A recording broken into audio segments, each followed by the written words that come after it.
నెల్లూరు జిల్లా కావలి వేదికగా రేపు కావలి కదిలింది పేరుతో బహిరంగ సభ జరగనుంది. అందుకు సంబంధించిన ఏర్పాట్లను పూర్తి చేశారు.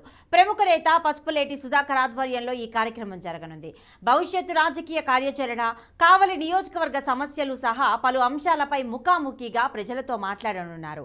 పోలీస్ గ్రౌండ్లో సాయంత్రం 3 గంటలకు సభ ప్రారంభమవుతుందని పసుపులేటి సుధాకర్ అంటున్నారు. మరింత సమాచారాన్ని మా నెల్లూరు కరెస్పాండెంట్ మురళీకృష్ణ అందిస్తారు. కావలికి చెందిన ప్రముఖ నేత పసుపులేటి సుధాకర్ ఆధ్వర్యంలో రేపు భారీ బహిరంగ సభను నెల్లూరు జిల్లా కావలిలో ఏర్పాటు చేసేందుకు అన్ని రకాల ఏర్పాట్లు కూడా పూర్తవుతున్నాయి. రేపు సాయంత్రం 3 గంటల నుంచి ఈ కార్యక్రమాన్ని కూడా నిర్వహించబోతున్నారు. ప్రస్తుతం మనం ఈ కావలి పట్టణంలోని పోలీస్ గ్రౌండ్స్లో ఉన్న ఒకసారి విజువల్స్లో కూడా చూడొచ్చు. ఏదైతే దాదాపు 30,000 మందికి పైగా కూడా జనాలు వచ్చే విధంగా అన్ని రకాల ఏర్పాట్లు చేశారు.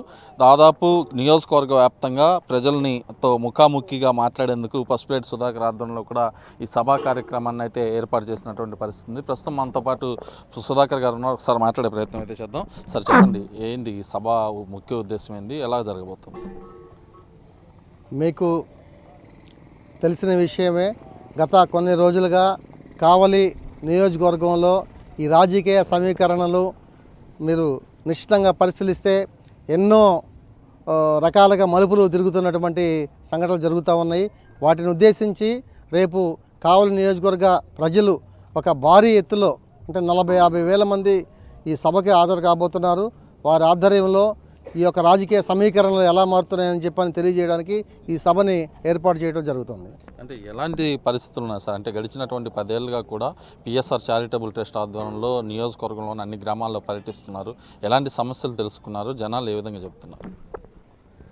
గత 10 ఏళ్లుగా నేను ఈ కావలి నియోజకవర్గంలో లాస్ట్ 2019లో నేను పోటీ చేశాను జనసేన నుంచి. అప్పటి నుంచి అంతకుముందు 5 ఏళ్లుగా నేను ఈ నియోజకవర్గంలో సేవా కార్యక్రమం చేస్తూ ఉన్నాను. ఈ 5 ఏళ్ళు కూడా సేవా కార్యక్రమాలు చేస్తూ ఈ యొక్క నియోజకవర్గంలో ఉన్నటువంటి పరిస్థితులని గత 75 ఏళ్లుగా కూడా ఎలాంటి అభివృద్ధి జరిగింది, ఏం జరుగుతూ ఉంది, ఏంటి అనే విషయాల మీద చాలా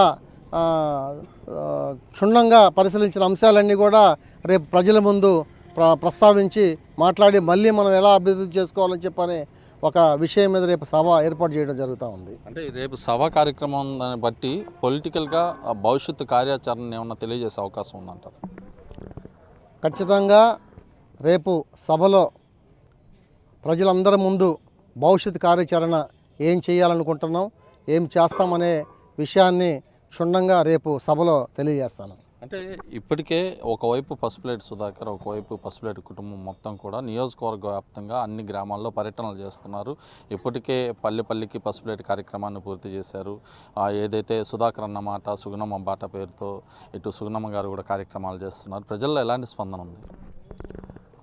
ప్రజల్లో చాలా బాగా స్పందిస్తూ ఉన్నారు ప్రజలందరూ కూడా. ఎందుకంటే మేము రాజకీయంగా కాకుండా గత 10 ఏళ్లుగా సర్వీస్ మోటివ్లో ట్రస్ట్ తరపు నుంచి కావచ్చు, మేము కావచ్చు, చాలా సర్వీస్ చేస్తున్నటువంటి తరుణంలో ప్రజలందరూ కూడా ఎక్కడికి వెళ్ళినా బ్రహ్మరథం పట్టి మీలాంటి నాయకులు ఈ కావలి నియోజకవర్గంలో ఎన్నికైతే చాలా బాగుంటుంది, ఖచ్చితంగా మిమ్మల్ని గెలిపించుకుంటామని చెప్పని ప్రజలు స్పందిస్తున్నారు. వచ్చిన తర్వాత అందరి ముందు చర్చించుకొని ఈ యొక్క కావలి అభివృద్ధిని ఎలా చేయాలని చెప్పని చర్చించుకుంటామని చెప్పి తెలియదు. ఎన్ని వేల మంది వచ్చే అవకాశం ఉంది, వాళ్ళకి సంబంధించి ఏర్పాట్లు ఏ విధంగా చేస్తారు? ఇక్కడ మీరు చూస్తూ ఉన్నారు, భారీ ఎత్తులో ఏర్పాట్లన్నీ జరుగుతూ ఉన్నాయి. వచ్చిన వారందరూ కూడా ఉండడానికి అన్ని వసతులు కల్పించాము. ఒక 40,000 నుంచి 50,000 మంది వచ్చే అవకాశాలు ఉన్నాయి. వారికి ఎలాంటి అసౌకర్యాలు లేకుండా ఏర్పాట్లు చేయడం జరిగింది. అది మొత్తం మీద తీసుకుంటే ఏదైతే రేపు జరగబోతున్నటువంటి బహిరంగ సభ కావలి కదిలింది పేరుతో ఈ కార్యక్రమాన్ని కూడా నిర్వహించబోతున్నారు. స్పష్టమైన నిర్ణయం కూడా రేపు ప్రకటిస్తానని చెప్పి పసుపులేటి సుధాకర్ కూడా చెప్తున్నటువంటి పరిస్థితి ఉంది. ఇటు నియోజకవర్గ వ్యాప్తంగా కూడా అనేక సమస్యలను ఇప్పటికే 10 ఏళ్ళుగా తెలుసుకుంటాం. వాటన్నిటికీ కూడా పరిష్కార దిశగా ముందుకు అడుగులు వేస్తామని సుధాకర్ చెప్తున్నారు. వీడియో జర్నలిస్ట్ జోషితో మురళీకృష్ణ, నెల్లూరు జిల్లా కావలి నుంచి.